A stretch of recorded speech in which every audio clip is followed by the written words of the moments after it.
नमस्कार, DD news पर आप सभी दर्शकों का स्वागत है। मैं हूं साइमा खान। नजर डाल लेते हैं सबसे पहले हेडलाइंस पर। बिहार के मुख्यमंत्री पद की शपथ लेने के बाद सम्राट चौधरी ने संभाला कार्यभार। पार्टी नेता और कार्यकर्ताओं ने किया जोरदार स्वागत। पीएम मोदी, अमित शाह समेत कई केंद्रीय मंत्रियों ने दी बधाई।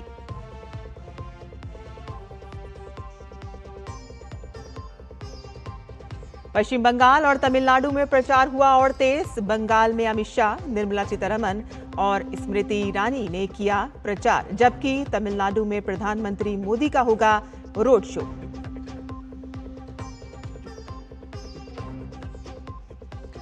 पश्चिम एशिया की परिस्थितियों को देखते हुए सरकार ने एमएसएमई के पक्ष में लिए कई फैसले। आरबीआई ने ऋण मुक्त ब्याज की सीमा बढ़ाई, तो वहीं एलपीजी की 100% सप्लाई सुनिश्चित। खाड़ी में सभी भारतीय समुद्री कर्मी सुरक्षित।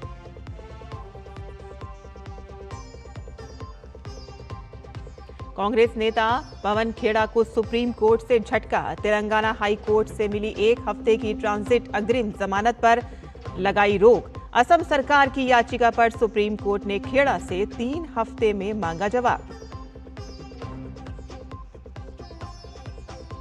श्री अमरनाथ यात्रा के लिए रजिस्ट्रेशन प्रक्रिया हुई शुरू। 13 से 70 साल तक के लोग करा सकते हैं पंजीकरण। पहलगाम और बालटाल के रास्ते होगी यात्रा। 3 जुलाई से 28 अगस्त तक चलेगी यात्रा।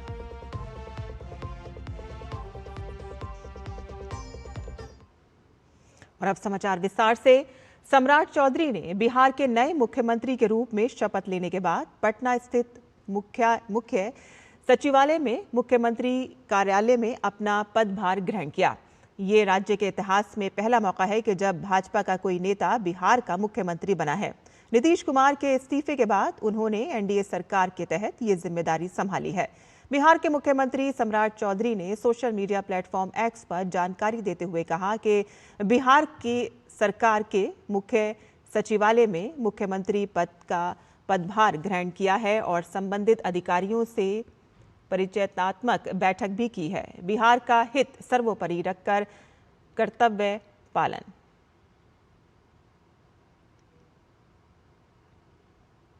बिहार के नए मुख्यमंत्री के तौर पर सम्राट चौधरी शपथ लेने के बाद बीजेपी के प्रदेश कार्यालय पहुंचे, जहां पार्टी के नेता और कार्यकर्ताओं ने उनका जोरदार स्वागत किया। वो राज्य में भारतीय जनता पार्टी के पहले मुख्यमंत्री हैं। बता दें कि उनके साथ जेडीयू के विजय कुमार चौधरी और विजेंद्र प्रसाद यादव ने भी मंत्री पद के तौर पर शपथ ली है। शपथ लेने के बाद सम्राट चौधरी भाजपा प्रदेश ऑफिस पहुंचे, जहां उनका स्वागत किया गया। बिहार के विकास के लिए काम करना है और जिन कार्यकर्ताओं के बल पर भारतीय जनता पार्टी एनडीए बनी है, सबके सहयोग से सबका अभिवादन स्वीकार करने आया था, लोगों से मिलने आया था। कार्यकर्ताओं का सम्मान और आगे बढ़ता रहेगा। वहीं प्रधानमंत्री नरेंद्र मोदी ने बिहार के नवनियुक्त मुख्यमंत्री सम्राट चौधरी को सोशल मीडिया एक्स पर बधाई दी। पीएम मोदी ने सम्राट चौधरी के नेतृत्व क्षमता की सराहना की। पीएम मोदी ने लिखा कि बिहार के मुख्यमंत्री के रूप में शपथ लेने पर सम्राट चौधरी जी को बहुत बहुत बधाई और ढेरों शुभकामनाएं। उनकी ऊर्जा, जनसेवा के प्रति समर्पण और जमीनी अनुभव राज्य के लिए बेहद उपयोगी साबित होने वाला है। प्रधानमंत्री ने सम्राट चौधरी के नेतृत्व में बिहार के विकास को लेकर अपनी उम्मीदें जताते हुए कहा कि मुझे पूर्ण विश्वास है कि उनके कुशल नेतृत्व में जनता जनार्दन की आकांक्षाओं को पूरा करते हुए बिहार चौतरफा विकास की नई ऊंचाइयों को छुएगा।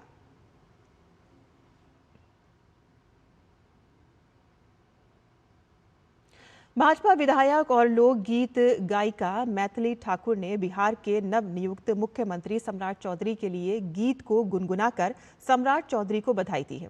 हमारे वरिष्ठ सहयोगी राजेश राज ने लोक भवन पटना में मैथिली ठाकुर से विशेष बातचीत की।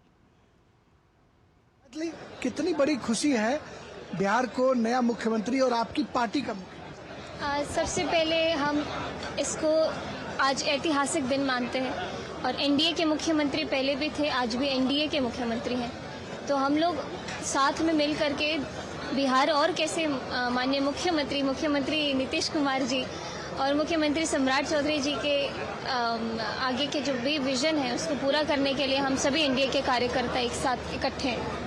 सम्राट जी के लिए कुछ गुनगुनाना चाहेंगी हमारे दूरदर्शन के दर्शकों और सम्राट जी?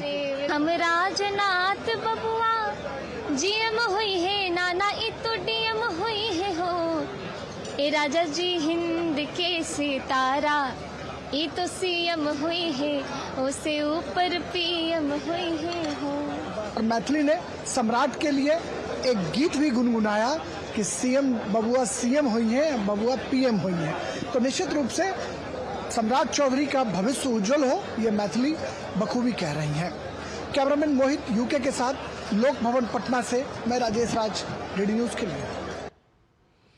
प्रधानमंत्री नरेंद्र मोदी ने अब से कुछ ही देर में तमिलनाडु में कन्याकुमारी के दौरे पर रहेंगे, जहां वो नागरकोइल में चुनावी अभियान के मद्देनजर रोड शो करेंगे और इसे लेकर तमाम तैयारियां पूरी हो चुकी हैं। पीएम के दौरे को लेकर न सिर्फ राज्य में भाजपा पदाधिकारी और कार्यकर्ताओं में जोश है, बल्कि स्थानीय जनता में भी उत्साह है। आपको बता दें कि तमिलनाडु में 23 अप्रैल को 234 विधानसभा क्षेत्रों के लिए वोटिंग होनी है, जबकि मतगणना 4 मई को होगी। और पश्चिम बंगाल में विधानसभा चुनाव का समय नजदीक आ रहा है और सभी राजनीतिक दल जमीन पर उतरकर धुआंधार प्रचार कर रहे हैं। और इसी क्रम में केंद्रीय गृह मंत्री अमित शाह ने बुधवार को जलपाईगुड़ी में रैली को संबोधित किया। केंद्रीय गृह मंत्री ने कहा कि आप कमल के निशान का बटन दबा दो और इस सिंडिकेट माफिया को उल्टा लटकाकर सीधा करने का काम हम करेंगे। भाइयों बहनों, जलपाईगुड़ी टिम्बर और टूरिज्म के लिए जाना जाता था।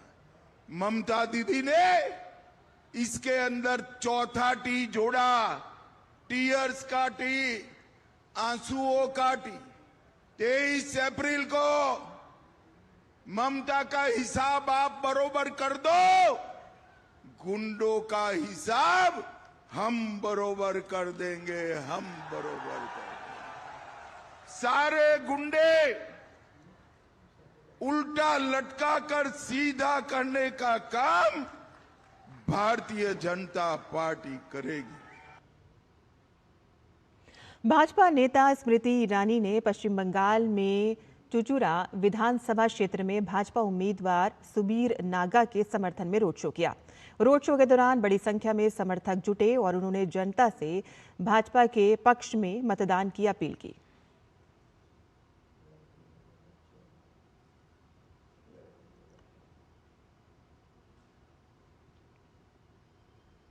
राष्ट्रपति द्रौपदी मुर्मू अखिल भारतीय आयुर्विज्ञान संस्थान एम्स के दूसरे दीक्षांत समारोह में शामिल हुई। उन्होंने कहा कि इस देश की बेटियां और बेटे मिलकर 2047 तक विकसित भारत के सपने को साकार करने में योगदान देंगे।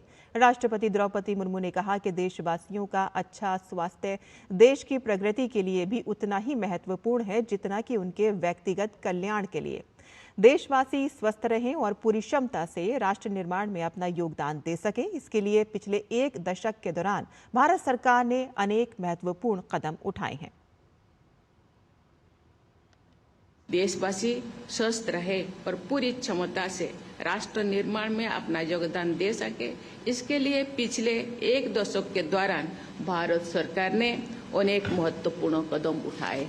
उच्च स्तरीय चिकित्सा सुविधाओं के विस्तार के लिए देश भर में नए एम्स की स्थापना की जा रही है। इसके लिए केवल बेहतर इलाज की सुविधा बढ़ी है, बल्कि मेडिकल शिक्षा के अवसर भी बढ़े हैं। इन सभी प्रयासों के सकारात्मक परिणाम सामने आ रही है। स्वास्थ्य सेवाएं अधिक समावेशी, सुलभ और सस्ती हो रही है। और यहाँ हम रुकते हैं छोटे से ब्रेक के लिए। हम जल्द हाजिर होंगे। आप देखते रहिए डीडी न्यूज।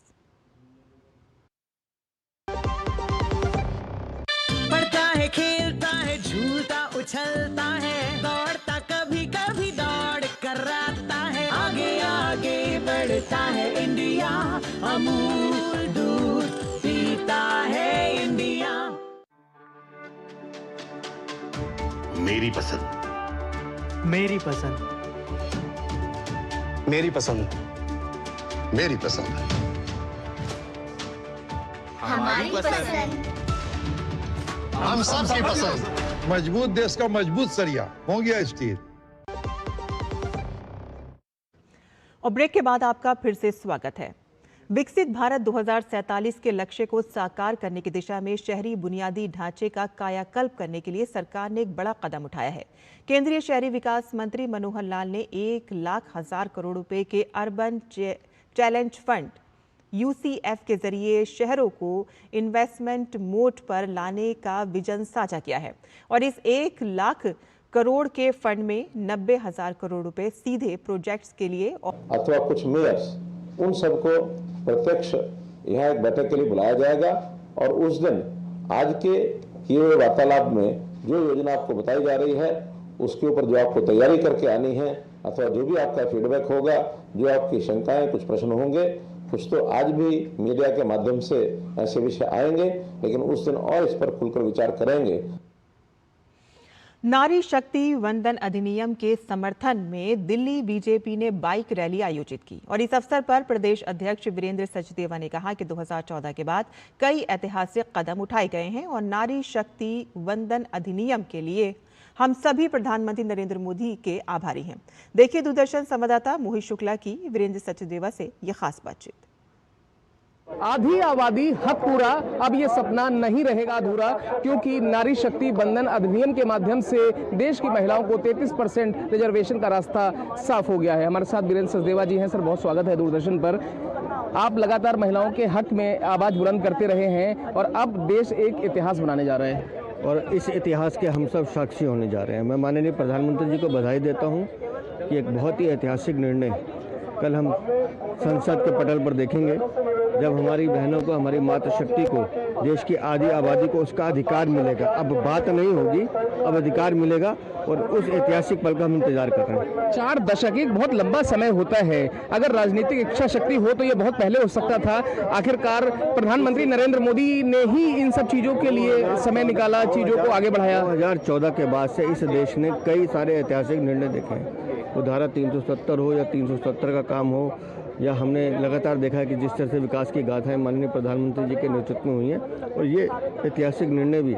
इसके बाद आप बदलाव क्या देख रहे हैं? क्योंकि मैं आपके बगल में देख रहा हूँ कमल जी सहरावत जी हैं, माधुरी स्वराज हैं, योगिता जी हैं, तमाम ऐसी महिला लीडरशिप है, नेतृत्व है जो आपके लीडरशिप में आगे बढ़ी हैं। देखिए, हम तो स्वागत ही करेंगे। हमने तो दिल्ली में भी इस बार 2 बहनों को लोकसभा में पहुँचाया और हमारा तो प्रयास ये है कि जो 33% रिजर्वेशन दिया है, हमारी मातृशक्ति इतनी सशक्त है कि वो किसी भी काम को आगे बढ़ के कर सकती है। अगर आप आधी आबादी को नाराज करेंगे, आधी आबादी के अधिकारों को रोकने का काम करेंगे, तो उसका खामियाजा भी आपको भुगतना पड़ेगा। 2023 में आप सबने इसका स्वागत किया है। अब आगे बढ़कर इस बिल को पारित करके इसको मजबूत बनाने का काम करना चाहिए। वक्त देने के लिए बहुत शुक्रिया। तो साफ तौर पर आप वीरेंद्र सचदेवा को सुन रहे हैं जो कि बाइक रैली में पहुंचे हुए हैं, क्योंकि नारी शक्ति बंधन अधिनियम के समर्थन में दिल्ली के कनॉट प्लेस में एक बाइक रैली का आयोजन किया गया है। दिल्ली से कैमरा पर्सन पीयूष वर्धन के साथ मैं मोहित शुक्ला, दूरदर्शन न्यूज।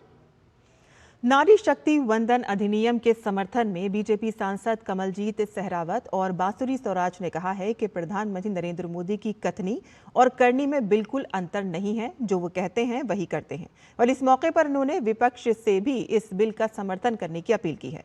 बांसुरी स्वराज और कमलजीत सहरावत से दूरदर्शन संवाददाता मोहित शुक्ला ने बातचीत की है। आइए देखते हैं। आधी नहीं, वो पूरे के हकदारी है, क्योंकि वो भारत की नारी है और 4 दशक का इंतजार अब खत्म होने जा रहा है। हमारे साथ कमल जी सहरावत जी हैं, बांसुरी स्वराज जी हैं। बहुत स्वागत है आप दोनों का। और ये तो अच्छी बात है कि दोनों लोग आप एक साथ हैं। ये 4 दशक का इंतजार खत्म हो रहा है, चेहरे की मुस्कान बहुत कुछ कह रही है। देखिए, सिर्फ हम दोनों नहीं, इस बिल के ऊपर पूरे भारत की नारी एक साथ है और खुशी की बात है कि हमारे समाज के सभी पुरुष भी हमारे साथ हैं। तभी तो नारी शक्ति अधिनियम 2023 में सभी की सहमति से पास हुआ। अब इसे लागू करने के लिए सबकी चिंता थी, कब लागू होगा, जल्दी करो। तो सरकार ने अब वो पल भी ला दिया कि स्पेशल सत्र बुलाकर इसको लागू करने के लिए आगे बढ़ रहे हैं। मेरा सभी विपक्षी दल, जैसा कि उन्होंने 2023 में समर्थन दिया, मैं उम्मीद करती हूँ कि अभी भी समर्थन मिलेगा। सवाल हो सकते हैं, कुछ संशय हो सकता है, कुछ सुझाव हो सकता है, वो 3 दिन में सभी दल अपना देंगे। लेकिन जब अंत में हम 18 तारीख की शाम को होंगे तो सभी दल नारी शक्ति अधिनियम को इम्प्लीमेंटेशन की तरफ आगे बढ़ाते हुए एक साथ होंगे, मुझे इस बात का विश्वास है। आपसे मैं ये जानना चाहता हूँ, प्रधानमंत्री नरेंद्र मोदी उन्होंने हमेशा ये कहा कि इस देश की नारी को जब जिस तरीके से जो भी मौका दिया गया, जो भी उसको जिम्मेदारी दी गई, उसने अपना 100% दिया गया। आप लोग भी उदाहरण हैं इस चीज़ के। तो मुझे एक बात बताइए कि अब जब देश की नारी को 33% रिजर्वेशन मिलने का रास्ता साफ हो गया है, तो आपको इसके पीछे अब इसके क्या आयाम दिखते हैं और आने वाले समय में ये किस तरीके से महिलाओं के उत्थान की ओर काम करेगा? नरेंद्र मोदी जी की कथनी और करनी में कतई अंतर नहीं होता। जो कहते हैं वो करते हैं, और मुझे लगता है पूरे सदन ने देश की मातृशक्ति के साथ एक वादा कर दिया था, एक वचन दिया था जब सितंबर 2023 में हम लोगों ने नारी शक्ति वंदन अधिनियम सर्वसम्मति से पारित करा था। आपके माध्यम से सभी विपक्षी दलों को याद कराना चाहूँगी कि मौका है वचन पूर्ति का। इस संशोधन के समर्थन में सभी राजनीतिक दल और विचारधारा की भिन्नता से ऊपर उठकर वोट करें। जो राजनीतिक दल या जो ऐसा कोई व्यक्ति है जो इसका विरोध कर रहा है, वो देश की मातृशक्ति के आक्रोश का पात्र बनेगा। इसलिए आक्रोश का पात्र मत बनिए, आशीर्वाद का पात्र बनिए। वक्त देने के लिए बहुत शुक्रिया। तो साफ तौर पर आप कमलजीत सहरावत और बासुरी सुराज को सुन रहे हैं, जो लगातार इस बिल के समर्थन में अपनी आवाज बुलंद करती नजर आ रही हैं। दिल्ली से कैमरा पर्सन पीयूष के साथ मैं मोहित Shukla, Doordarshan news. Bahujan Samaj party BSP की राष्ट्रीय अध्यक्ष मायावती ने महिला आरक्षण बिल नारी शक्ति वंदन अधिनियम 2023 की सराहना की है।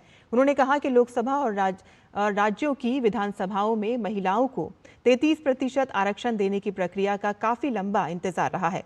मायावती ने इस फैसले को महिलाओं के सशक्तिकरण की दिशा में बड़ी उपलब्धि बताया।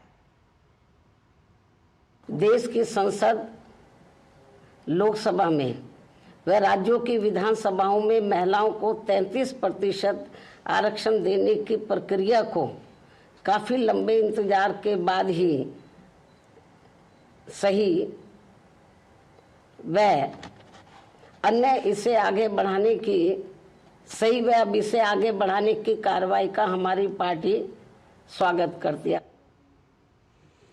साउथ ईस्ट दिल्ली के सरिता विहार इलाके में बीती रात पुलिस और बदमाशों के बीच मुठभेड़ हुआ और दोनों ओर से 6 राउंड गोलियां चली। हालांकि गोली किसी को नहीं लगी है। इसके बाद पुलिस ने 6 बदमाशों को पकड़ा। ये सभी बांग्लादेशी हैं जो यहां डकैती की वारदात करते थे। क्राइम ब्रांच की anti extortion kidnapping cell team को सूचना मिली थी कि सरिता विहार इलाके में कुछ बांग्लादेशी नागरिक अवैध रूप से रह रहे हैं और सूचना के आधार पर क्राइम ब्रांच की टीम उन्हें पकड़ने पहुंची थी। टीम ने मौके पर घेराबंदी कर बदमाशों को पकड़ने की कोशिश की तो उन्होंने आत्मसमर्पण करने के बजाय पुलिस पार्टी पर फायरिंग शुरू कर दी। पुलिस ने बदमाशों के पास से 3 देसी कट्टे, 1 देसी और 12 बोर की बंदूक, 5 कारतूस बरामद किए हैं और पकड़े गए सभी आरोपी मूल रूप से बांग्लादेश के रहने वाले बताए जा रहे हैं और ये दिल्ली के अलावा कई और राज्यों में इसी तरह की डकैती में शामिल थे। बांग्लादेश का रहने वाला है, सैफुल इस्लाम है, सोहेल शेख, मोहम्मद नासिर, नूर इस्लाम और जाकिर, ये 6 आदमी टोटल गिरफ्तार किए हैं। ये त्रिपुरा बॉर्डर से एंट्री किए थे इंडिया में और इलीगल रूट से ये एंटर किए थे और गुवाहाटी में एक साथ इकट्ठे हुए थे। ये लोगों ने साउथ में केरला के एर्नाकुलम में वारदात की है डकैती की। कर्नाटक के बेंगलोर शहर में 2-3 वारदात की हैं इन्होंने। हुबली शहर में भी वारदात की हैं। उसके बाद लखनऊ में इनकी 4 वारदात हैं और दिल्ली में भी दिल्ली शहर के भी 2 केसों में इन पर एनवीडब्ल्यू में ये लोग वांछित हैं। गोवा में भी इनका इन्वॉल्वमेंट सामने आया है। जब गोवा में इनकी शिनाख्त हो गई अच्छे से, सीसीटीवी फुटेज में इनकी डिटेल्स कैप्चर हुई हैं, तो इसके बाद इन्होंने गोवा में और महाराष्ट्र के विभिन्न शहरों में अपने ये काम करना बंद कर दिया और अब ये नॉर्थ इंडिया के शहरों को टारगेट करने वाले थे। भारत के विदेश मंत्री डॉक्टर एस जयशंकर ने जापान द्वारा आयोजित AZEC+ बैठक में भाग लिया, जहां ऊर्जा बाजारों में आपूर्ति श्रृंखला में रुकावटों पर चर्चा की गई। उन्होंने कहा कि भारत समुद्री शिपिंग के सुरक्षित और बिना रुकावट के पारगमन के प्रति अपनी मजबूत प्रतिबद्धता को रेखांकित करता है और इस दौरान एस जयशंकर ने स्पष्ट किया है कि व्यापारी शिपिंग पर हमले पूरी तरह से अस्वीकार्य हैं। उन्होंने कहा है कि वैश्विक वृद्धि के लिए ये आवश्यक है कि ऊर्जा बाजार में कोई रुकावट ना हो। भारत एक प्रमुख ऊर्जा उपभोक्ता के रूप में अपने समान विचारधारा वाले देशों के साथ मिलकर ऊर्जा आपूर्ति श्रृंखला को मजबूत और लचीला बनाने का प्रयास करेगा। Asia zero emission community AZEC+, Japan, Bharat, Indonesia, Malaysia जैसे एशियाई देशों सहित अमेरिका, ऑस्ट्रेलिया और UAE जैसे देशों का समूह है जो स्वच्छ ऊर्जा को बढ़ावा देकर कार्बन उत्सर्जन घटाने और नेट जीरो लक्ष्य हासिल करने की दिशा में कार्यरत है। पश्चिम एशिया में हालिया घटनाक्रमों पर आयोजित अंतर मंत्रालय ब्रीफिंग में पेट्रोलियम मंत्रालय की संयुक्त सचिव सुजाता शर्मा ने बताया कि घरेलू LPG की 100% आपूर्ति की जा रही है। उन्होंने बताया है कि गैस की ऑनलाइन बुकिंग 98% से ज्यादा है और इसके साथ ही उपभोक्ताओं को 1,34,000 टन LPG की आपूर्ति की जा चुकी है। उन्होंने बताया कि PNG कनेक्शन का समर्थन करने वाले राज्यों को अतिरिक्त LPG सिलेंडर दिए गए हैं। पेट्रोलियम मंत्रालय की संयुक्त सचिव सुजाता शर्मा के मुताबिक कच्चे तेल की कीमतें स्थिर हैं।